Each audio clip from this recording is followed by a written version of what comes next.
পরিমণি আসলে একজন গ্রাহক হিসেবে গিয়ে যেসব বিষয় তার যে ব্যবহার থাকা উচিত ছিল সেটি সে করেন নাই।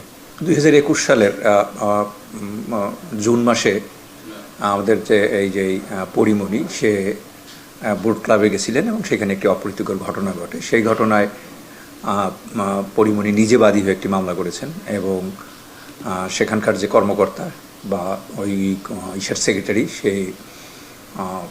সেও একটি মামলা করেছে, নাসির সাহেব। তো নাসির সাহেবের মামলাটি আমরা তদন্ত করছি। আমরা ইতিহাস আদালতের নির্দেশে পাই, এর আগে অন্য সংস্থা তদন্ত করত। তো আমরা যেটি পেয়েছি সেখানে আমরা সেই দিন রাতে যারা ডিউটি করেছেন সেখানে যারা কর্মকর্তা কর্মচারী ছিলেন তাদের বক্তব্য নিয়েছে এবং সেখানে তারা সিসি ফুটেজটাও রেখে দিয়েছিলেন। তো সেই বিবেচনায় আমাদেরকে মনে হয়েছে যে পরিমণি আসলে একজন